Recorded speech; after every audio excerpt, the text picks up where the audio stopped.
Lying just beneath everyday reality is a breathtaking world where much of what we perceive about the universe is wrong. Physicist and best-selling author Brian Greene takes you on a journey that bends the rules of human experience. Why don't we ever see events unfold in reverse order? According to the laws of physics, this can happen. It's a world that comes to light as we probe the most extreme realms of the cosmos, from black holes to the Big Bang, to the very heart of matter itself. I'm gonna have what he's having. Here, our universe may be one of numerous parallel realities. The three-dimensional world may be just an illusion, and there's no distinction between past, present, and future. But how could this be? How could we be so wrong about something so familiar? Does it bother us? Absolutely. There's no principle built into the laws of nature that say that theoretical physicists have to be happy. It's a game-changing perspective that opens up a new world of possibilities. Coming up, the realm of tiny atoms and particles, the quantum realm. The laws here seem impossible. There's a sense in which things don't like to be tied down to just one location. Yet they're vital to everything in the universe. There's no disagreement between quantum mechanics and any experiment that's ever been done. What do they reveal about the nature of reality? Take a quantum leap on the fabric of the cosmos right now on Nova.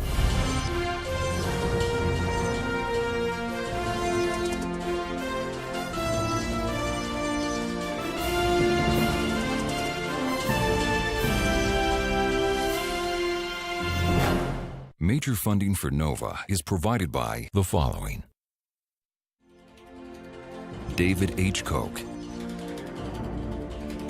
and Discovering New Knowledge, HHMI, and by the Corporation for Public Broadcasting, and by contributions to your PBS station from viewers like you. Thank you.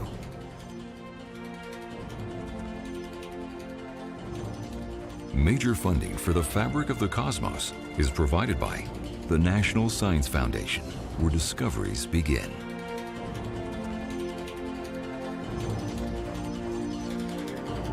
And the Alfred P. Sloan Foundation, supporting original research and public understanding of science, technology, engineering, and mathematics. Additional funding is provided by the Arthur Vining Davis Foundations, dedicated to strengthening America's future through education. The U.S. Department of Energy's Office of Science, and the George D. Smith Fund.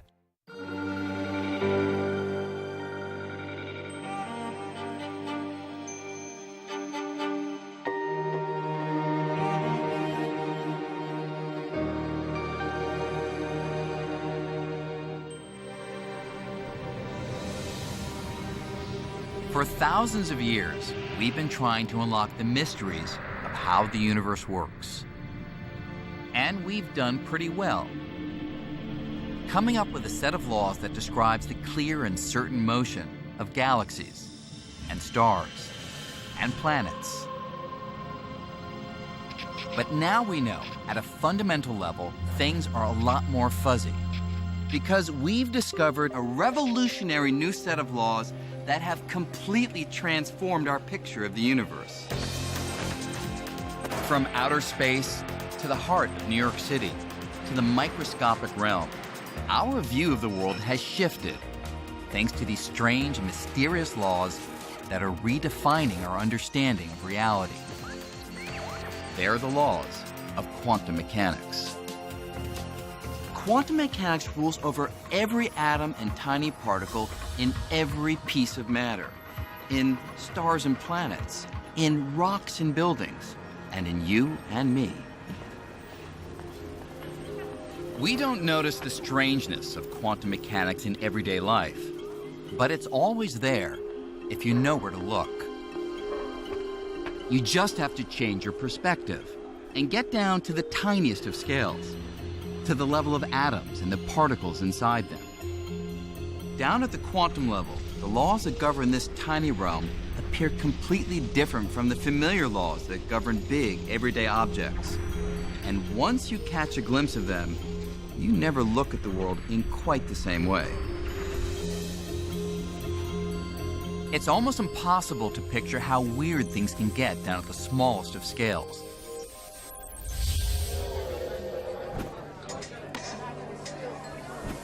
But what if you could visit a place like this, where the quantum laws were obvious, where people and objects behave like tiny atoms and particles? You'd be in for quite a show. Here, objects do things that seem crazy. I mean, in the quantum world, there's a sense in which things don't like to be tied down to just one location, or to follow just one path. It's almost as if things were in more than one place at a time.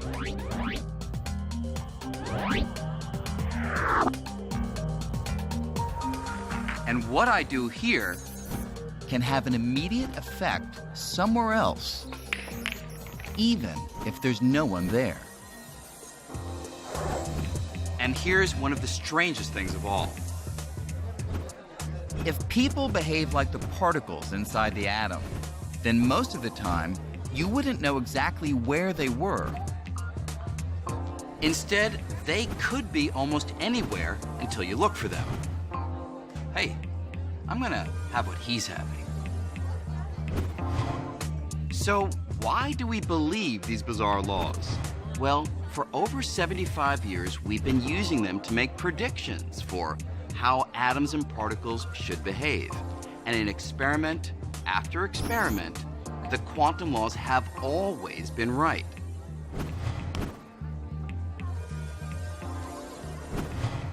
It's the best theory we have. There are literally billions of pieces of confirming evidence for quantum mechanics. It has passed so many tests of so many bizarre predictions. There's no disagreement between quantum mechanics and any experiment that's ever been done.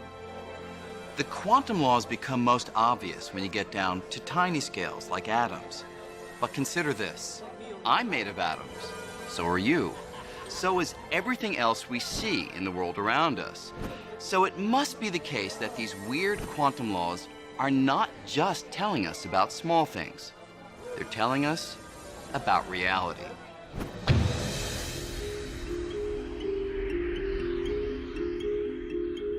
So how did we discover them? These strange laws that seem to contradict much of what we thought we knew about the universe. Not long ago, we thought we had it pretty much figured out. The rules that govern how planets orbit the sun, how a ball arcs through the sky, how ripples move across the surface of a pond. These laws were all spelled out in a series of equations called classical mechanics, and they allowed us to predict the behavior of things with certainty. It all seemed to be making perfect sense. Until about 100 years ago, when scientists were struggling to explain some unusual properties of light. In particular, the kind of light that glowed from gases when they were heated in a glass tube. When scientists observed this light through a prism, they saw something they'd never expected. If you heated up some gas and looked at it through a prism, it formed lines. Not the continuous spectrum that you see projected by a piece of cut glass on your table, but very distinct lines. It wouldn't give out a smear, kind of complete rainbow of light. It would give out sort of pencil beams of light at very specific colors. And it was something of a mystery how to understand what was going on. An explanation for the mysterious lines of color would come from a band of radical scientists who at the beginning of the 20th century were grappling with the fundamental nature of the physical world. And some of the most startling insights came from the mind of Niels Bohr, a physicist who loved to discuss new ideas, over ping pong. Bohr was convinced that the solution to the mystery lay at the heart of matter, in the structure of the atom. He thought that atoms resembled tiny solar systems, with even tinier particles called electrons orbiting around a nucleus, much the way the planets orbit around the sun. But Bohr proposed that unlike the solar system, electrons could not move in just any orbit. Instead, only certain orbits were allowed. And he had a really surprising and completely counter-physical idea, which was that there were definite states, fixed orbits that these electrons could have, and only those orbits. Bohr said that when an atom was heated, its electrons would become agitated and leap from one fixed orbit to another. Each downward leap would emit energy in the form of light in very specific wavelengths, and that's why atoms produce very specific colors. This is where we get the phrase quantum leap. If it weren't for the quantum leap, you would have this smear of color coming out from an atom as it got excited or de-excited. But that's not what we see in the laboratory. You see very sharp reds and very sharp greens. It's the quantum leap that's the origin and the author of that sharp color.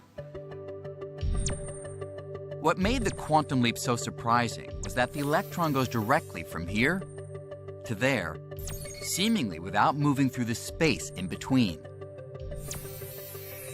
It was as if Mars suddenly popped from its own orbit out to Jupiter.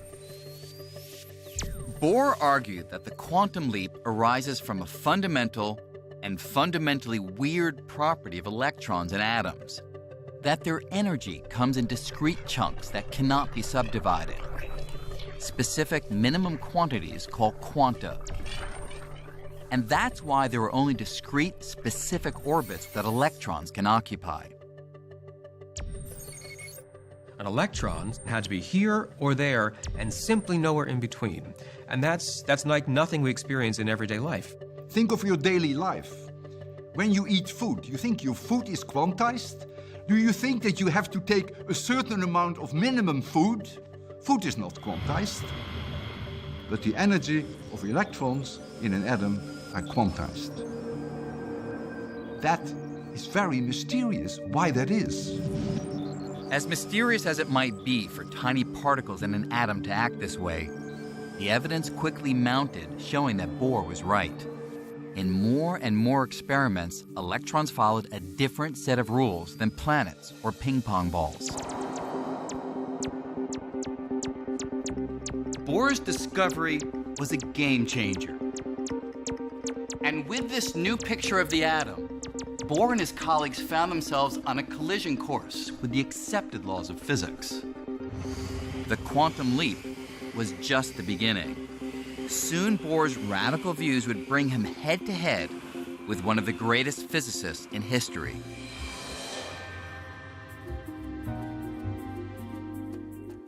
Albert Einstein was not afraid of new ideas. But during the 1920s, the world of quantum mechanics began to veer in a direction Einstein did not want to go. A direction that sharply diverged from the absolute definitive predictions that were the hallmark of classical physics. If you asked Einstein or other physicists at the time what it was that distinguished physics from all kind of flaky speculation, they would have said it's that we can predict things with certainty. And quantum mechanics seemed to pull the rug out from under that. One test in particular, which would come to be known as the double-slit experiment, exposed quantum mysteries like no other. If you're looking for a description of reality based on certainty, your expectations would be shattered.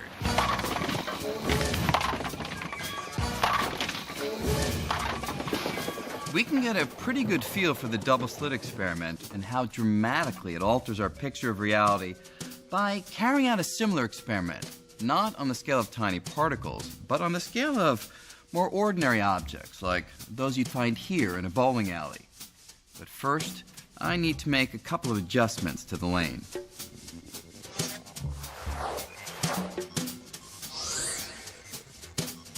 You'd expect that if I roll a few of these balls down the lane, they'll either be stop by the barrier or pass through one or the other slit and hit the screen at the back.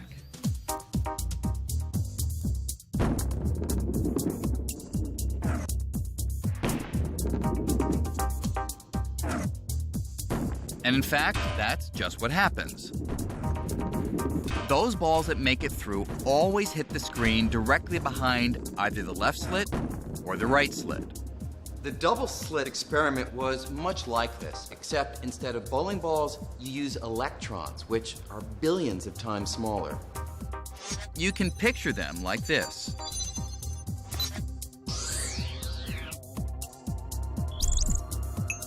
Let's see what happens if I throw a bunch of these balls. When electrons are hurled at the two slits, something very different happens on the other side. Instead of hitting just two areas, the electrons land all over the detector screen, creating a pattern of stripes, including some right between the two slits, the very place you'd think would be blocked. So, what's going on?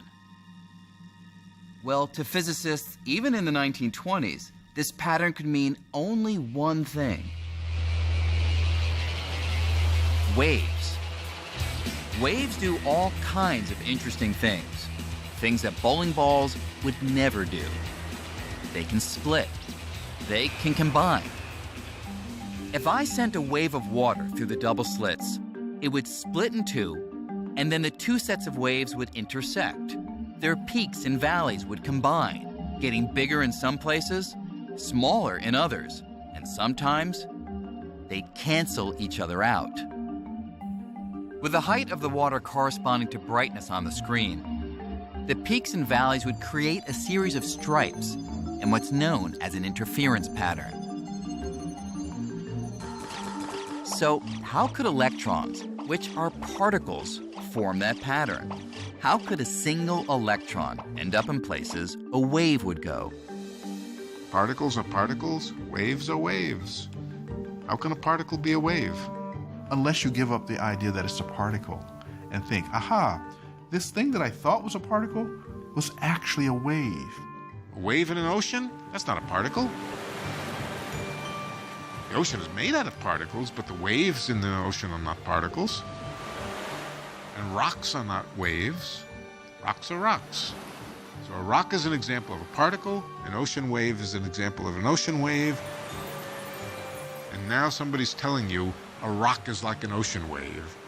What? Back in the 1920s, when a version of this experiment was first done, scientists struggled to understand this wavy behavior. Some wondered if a single electron, while in motion, might spread out into a wave. And the physicist Erwin Schrödinger came up with an equation that seemed to describe it. Schrödinger thought that this wave was a description of an extended electron, that somehow an electron got smeared out, and it was no longer a point, but was like a mush. There was a lot of argument about exactly what this represented. Finally, a physicist named Max Born came up with a new and revolutionary idea for what the wave equation described. Born said the wave is not a smeared-out electron or anything else previously encountered in science. Instead, he declared it's something that's really peculiar, a probability wave. That is, Born argued that the size of the wave at any location predicts the likelihood of the electron being found there. Where the wave is big, that's not where most of the electron is. That's where the electron is most likely to be. And that's just very strange, right? So the electron on its own seems to be a jumble of possibilities. You're not allowed to ask, where is the electron right now? You are allowed to ask, if I look for the electron in this little particular part of space, what is the likelihood I will find it there? I mean, that bugs anyone, anytime. As weird as it sounds, this new way of describing how particles like electrons move is actually right. When I throw a single electron, I can never predict where it will land. But if I use Schrodinger's equation to find the electron's probability wave, I can predict with great certainty that if I throw enough electrons, then say 33.1% would end up here, 7.9% would end up there, and so on. These kinds of predictions have been confirmed again and again by experiments. And so the equations of quantum mechanics turn out to be amazingly accurate and precise, so long as you can accept that it's all about probability.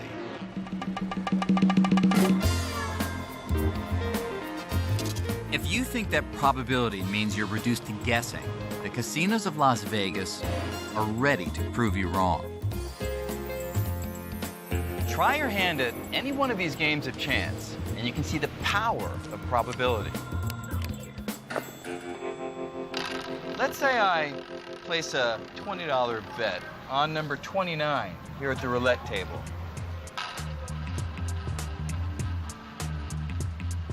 The house doesn't know whether I'll win on this spin, or the next, or the next. 1. But it does know the probability that I'll win. In this game, it's 1 in 38. 21.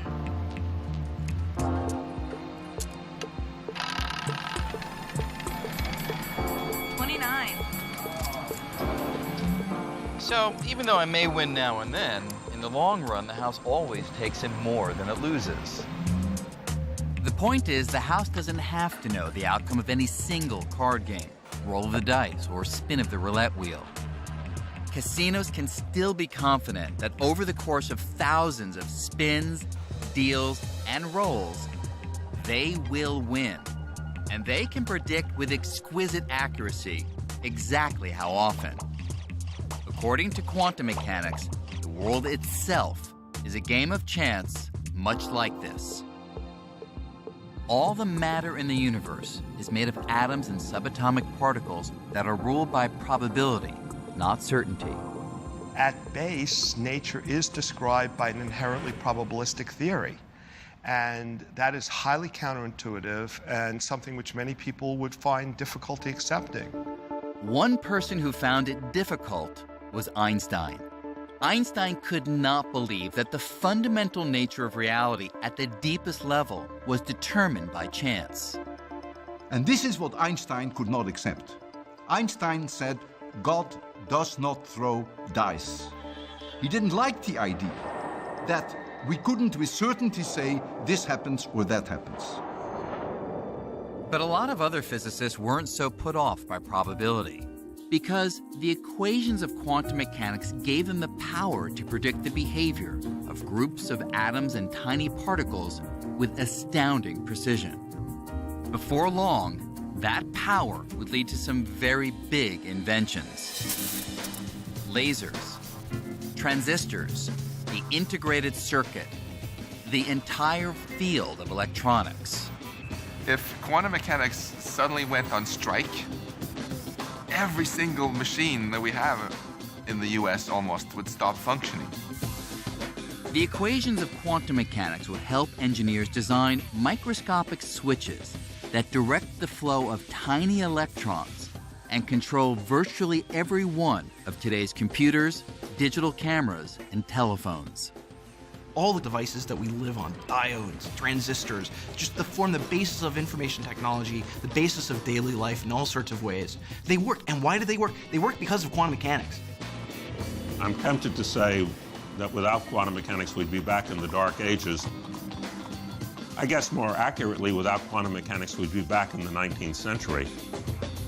Steam engines, telegraph signals. Quantum mechanics is the most successful theory that we physicists have ever discovered. And yet we're still arguing about what it means, what it tells us about the nature of reality. In spite of all its triumphs, quantum mechanics remains deeply mysterious. It makes all this stuff run, but we still haven't answered basic questions raised by Albert Einstein all the way back in the 1920s and 30s. Questions involving probability and measurement, the act of observation. For Niels Bohr, measurement changes everything. He believed that before you measured or observed a particle, its characteristics were uncertain. For example, an electron in the double-slit experiment. Before the detector at the back pinpoints its location, it could be almost anywhere with a whole range of possibilities. Until the moment you observe it. And only at that point will the location's uncertainty disappear. According to Bohr's approach to quantum mechanics, when you measure a particle, the act of measurement forces the particle to relinquish all of the possible places it could have been and select one definite location where you find it. The act of measurement is what forces the particle to make that choice. Niels Bohr accepted that the nature of reality was inherently fuzzy, but not Einstein. He believed in certainty, not just when something is measured or looked at, but all the time. As Einstein said, I like to think the moon is there, even when I'm not looking at it. That's what Einstein was so upset about. Do we really think the reality of the universe rests on whether or not we happen to open our eyes? That's just bizarre. Einstein was convinced something was missing from quantum theory, something that would describe all the detailed features of particles, like their locations, even when you were not looking at them. But at the time, few physicists shared his concern. And Einstein just thought it was giving up on the job of the physicist. It wasn't bad physics per se, it just was totally incomplete. That's Einstein's refrain. Quantum mechanics is not incorrect, it's insofar as it goes, but it's incomplete. It doesn't capture all of the things that can be said or predicted with certainty. Despite Einstein's arguments, Niels Bohr remained unmoved. When Einstein repeated that God does not play dice, Bohr responded, "Stop telling God what to do." But in 1935, Einstein thought he'd finally found the Achilles heel of quantum mechanics. Something so strange, so counter to all logical views of the universe, he thought it held the key to proving the theory was incomplete. It's called entanglement. The most bizarre, the most absurd, the most crazy, the most ridiculous prediction that quantum mechanics makes is entanglement. Entanglement is a theoretical prediction that comes from the equations of quantum mechanics. Two particles can become entangled if they're close together and their properties become linked. Remarkably, quantum mechanics says that even if you separated those particles, sending them in opposite directions, they could remain entangled, inextricably connected. To understand how profoundly weird this is, consider a property of electrons called spin. Unlike a spinning top, an electron spin, as with other quantum qualities, is generally completely fuzzy and uncertain until the moment you measure it. And when you do, you'll find it's either spinning clockwise or counterclockwise. It's kind of like this wheel. When it stops turning, it will randomly land on either red or blue.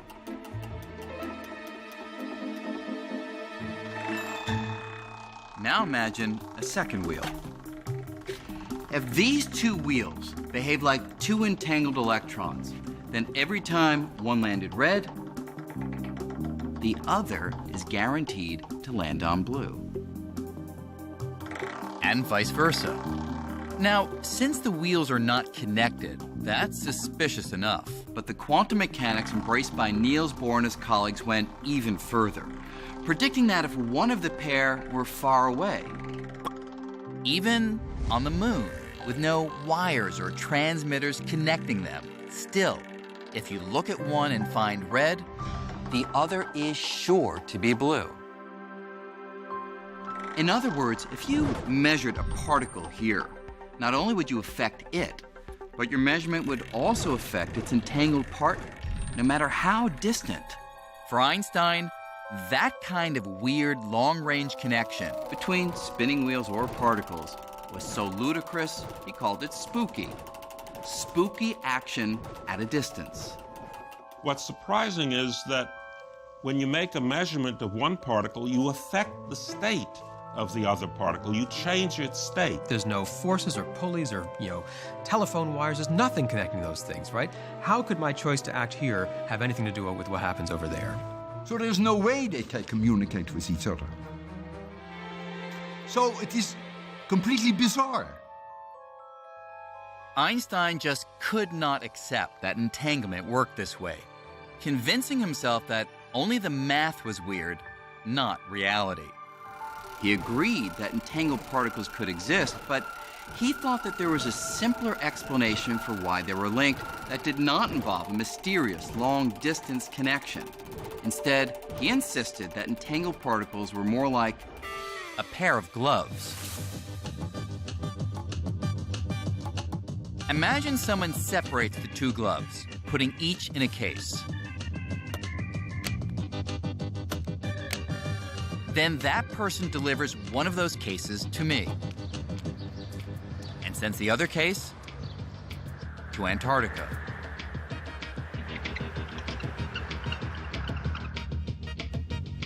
Thanks. Before I look inside my case, I know that it has either a left hand or a right hand glove. And when I open my case, if I find a left hand glove, then at that instant, I know the case in Antarctica must contain a right-hand glove, even though no one has looked inside.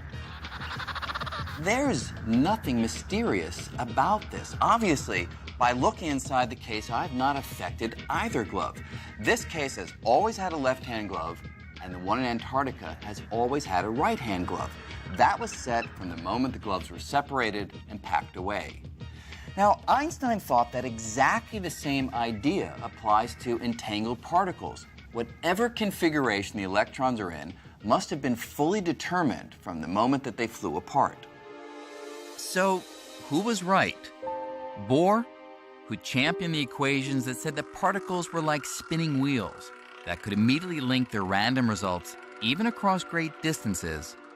Or Einstein, who believed there was no spooky connection, but instead, everything was decided well before you looked?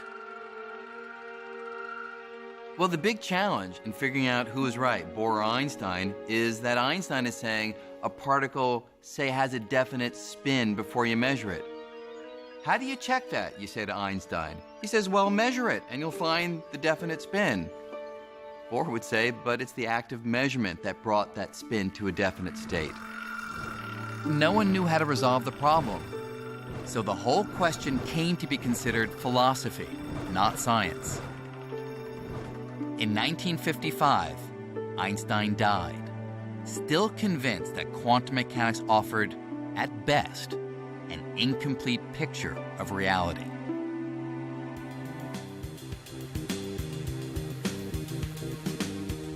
In 1967, at Columbia University, Einstein's mission to challenge quantum mechanics was taken up by an unlikely recruit. John Clauser was on the verge of earning a PhD in astrophysics. The only thing standing in his way was his grade in quantum mechanics. When I was still a graduate student, try as I might, I could not understand quantum mechanics.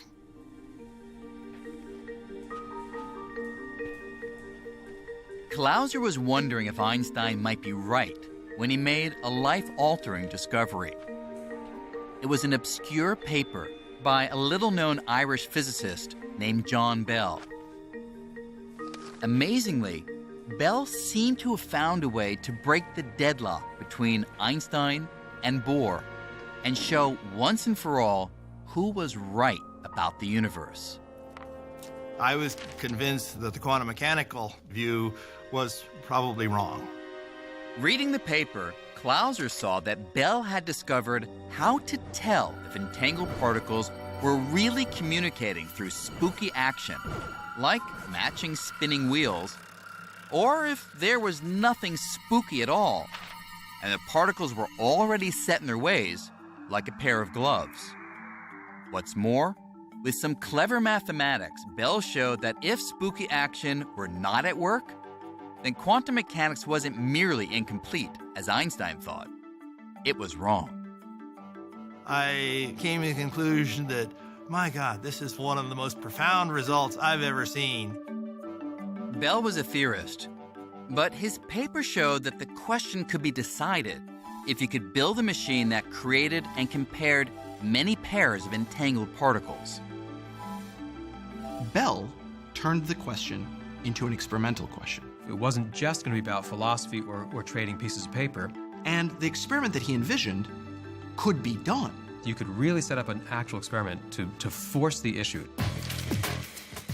Clauser set about constructing a machine that would finally settle the debate. Now, I was just this punk graduate student at the time. This really seemed like, wow.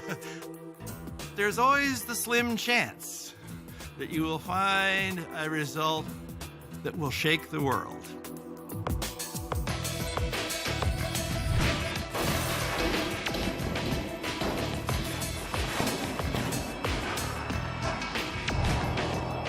Clauser's machine could measure thousands of pairs of entangled particles and compare their spins in many different directions. As the results started coming in, Clauser was surprised and not happy. I kept asking myself, what have I done wrong? What mistakes have I made in this? Clauser repeated his experiments, and soon French physicist Alain Aspect developed a more sophisticated test. With significantly more definitive results, Aspect removed virtually all lingering doubt. Clauser's and Aspect's results are truly shocking. They prove that the math of quantum mechanics is right. Entanglement is real. Quantum particles can be linked across space. Measuring one thing can in fact instantly affect its distant partner, as if the space between them didn't even exist. The one thing that Einstein thought was impossible, spooky action at a distance, actually happens. I was, again, very saddened that I had not overthrown quantum mechanics, because I still had, and to this day, still have great difficulty in understanding it. That is the most bizarre thing of quantum mechanics. It is impossible to even comprehend. Don't even ask me why. Don't ask me which we're going to, how it works, because it's an illegal question. All we can say is that is apparently the way the world ticks. So if we accept that the world really does tick in this bizarre way, could we ever harness the long-distance spooky action of entanglement to do something useful? Well, one dream has been to somehow transport people and things from one place to another without crossing the space in between. In other words, teleportation. Beam me aboard. Energize. Energize. Star Trek has always made beaming or teleporting look pretty convenient. It seems like pure science fiction, but could entanglement make it possible? Remarkably, tests are already underway here on the Canary Islands off the coast of Africa. We do the experiments here on the Canary Islands because you have 2 observatories, and after all, it's a nice environment. Anton Zeilinger is a long way from teleporting himself or any other human. But he is trying to use quantum entanglement to teleport tiny individual particles. In this case, photons, particles of light.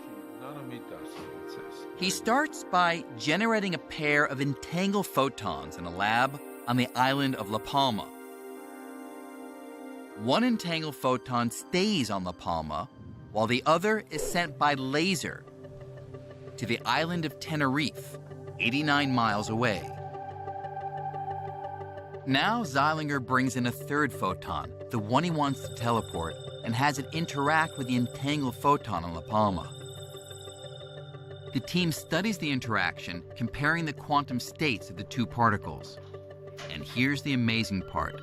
Because of spooky action, the team's able to use that comparison to transform the entangled photon on the distant island into an identical copy of that third photon. It's as if the third photon has teleported across the sea without traversing the space between the islands.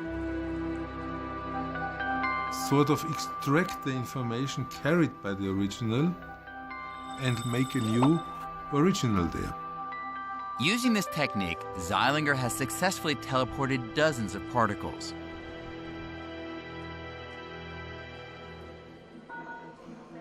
But could this go even further? Since we're made of particles, could this process make human teleportation possible one day?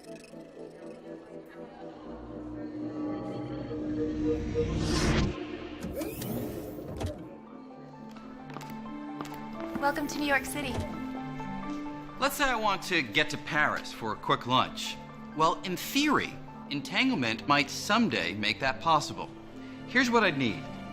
A chamber of particles here in New York that's entangled with another chamber of particles in Paris. Right this way, Mr. Green.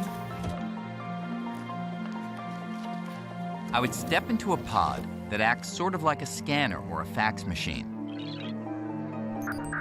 While the device scans the huge number of particles in my body, more particles than there are stars in the observable universe, it's jointly scanning the particles in the other chamber, and it creates a list that compares the quantum state of the two sets of particles. And here's where entanglement comes in. Because of spooky action at a distance, that list also reveals how the original state of my particles is related to the state of the particles in Paris. Next, the operator sends that list to Paris. There, they use the data to reconstruct the exact quantum state of every single one of my particles. And a new me materializes. It's not that the particles traveled from New York to Paris. It's that entanglement allows my quantum state to be extracted in New York and reconstituted in Paris, down to the last particle.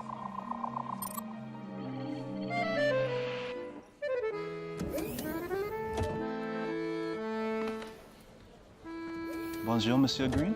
Hi there. So, here I am in Paris, an exact replica of myself.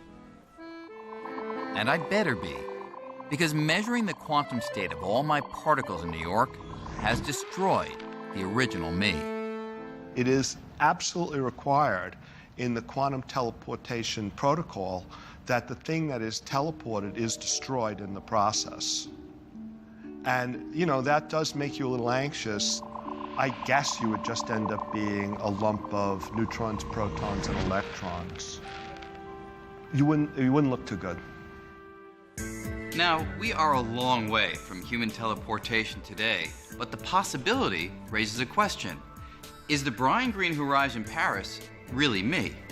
Well, there should be no difference between the old me in New York and the new me here in Paris. And the reason is that, according to quantum mechanics, it's not the physical particles that make me me. It's the information those particles contain. And that information has been teleported exactly for all the trillions of particles that make up my body. It is a very deep philosophical question whether what arrives at the receiving station is the original or not. My position is that by original we mean something which has all the properties of the original. And if this is the case, then it is the original. I wouldn't step into that machine. Whether or not human teleportation ever becomes a reality, the fuzzy uncertainty of quantum mechanics has all sorts of other potential applications. Here at MIT, Seth Lloyd is one of many researchers trying to harness quantum mechanics in powerful new ways. Quantum mechanics is weird. That's just the way it is. So, you know, life is dealing us weird lemons. Can we make some weird lemonade from this? Lloyd's weird lemonade comes in the form of a quantum computer. These are the guts of a quantum computer. This gold and brass contraption might not look anything like your familiar laptop, but at its heart, it speaks the same language: binary code, a computer language spelled out in zeros and ones, called bits. So the smallest chunk of information is a bit. And what a computer does is simply busts up the information to the smallest chunks and then flips them really, really, really rapidly. This quantum computer speaks in bits, but unlike a conventional bit, which at any moment can be either 0 or 1, a quantum bit is much more flexible. You know, something here can be a bit. Here is 0, there is 1. That's a bit of information. So if you can have something that's here and there at the same time, then you have a quantum bit or qubit. Just as an electron can be a fuzzy mixture of spinning clockwise and counterclockwise, a quantum bit can be a fuzzy mixture of being a 0 and a 1. And so a qubit can multitask. Then it means you can do computations in ways that our classical brains could not have dreamed of. In theory, quantum bits could be made from anything that acts in a quantum way, like an electron or an atom. The qubits at the heart of this computer are tiny superconducting circuits built with nanotechnology that can run in 2 directions at once. Since quantum bits are so good at multitasking, if we can figure out how to get qubits to work together to solve problems, our computing power could explode exponentially. To get a feel for why a quantum computer would be so powerful, imagine being trapped in the middle of a hedge maze.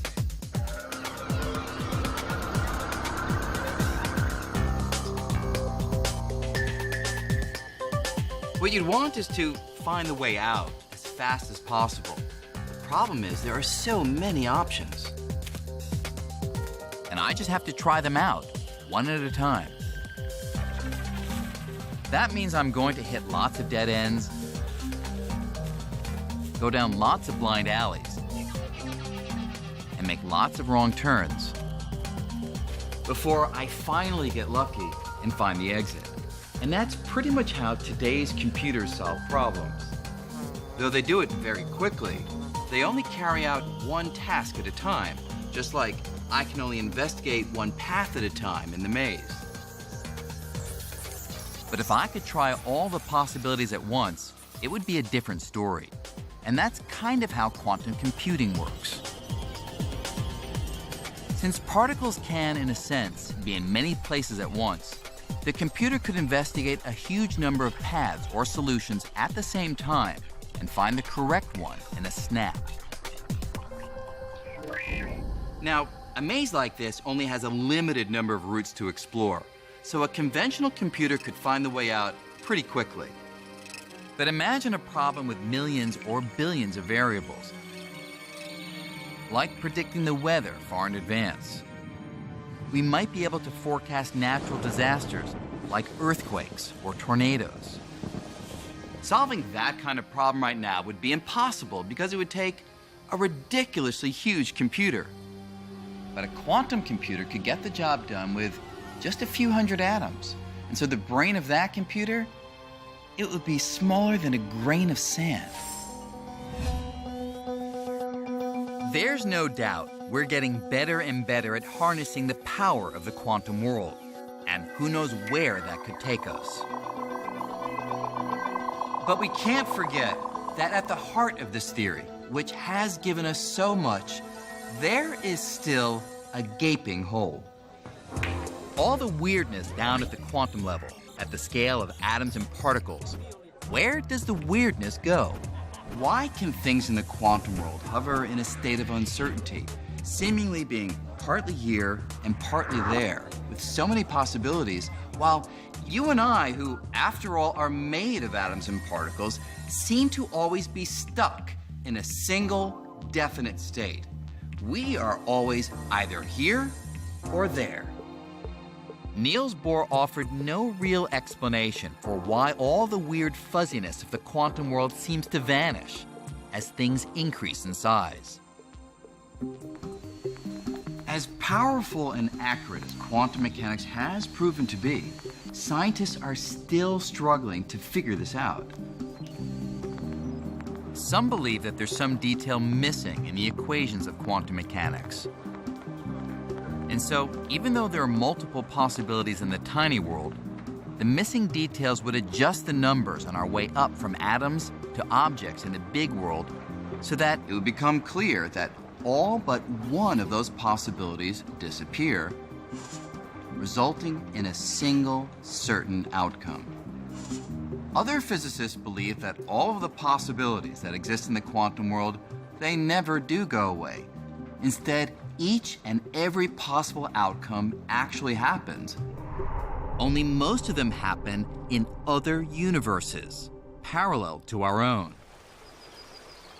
It's a mind-blowing idea, but reality could go beyond the one universe we all see and be constantly branching off, creating new, alternative worlds where every possibility gets played out.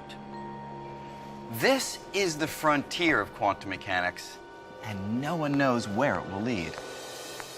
The very fact that our reality is much grander than we thought, much more strange and mysterious than we thought, is to me also very beautiful and awe-inspiring. The beauty of science is that it allows you to learn things which go beyond your wildest dreams. And quantum mechanics is the epitome of that. After you learn quantum mechanics, you're never really the same again. As strange as quantum mechanics may be, what's now clear is that there's no boundary between the worlds of the tiny and the big. Instead, these laws apply everywhere, and it's just that their weird features are most apparent when things are small. And so the discovery of quantum mechanics has revealed a reality, our reality, that's both shocking and thrilling, bringing us that much closer to fully understanding the fabric of the cosmos.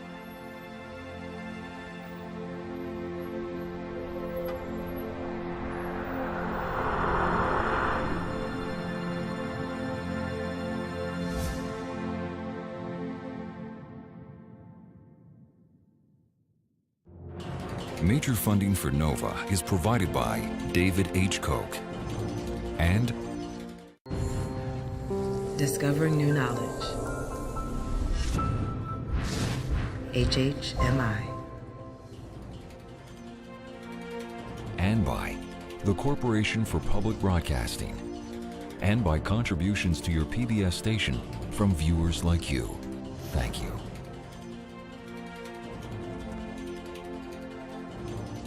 Major funding for the fabric of the cosmos is provided by the National Science Foundation, where discoveries begin.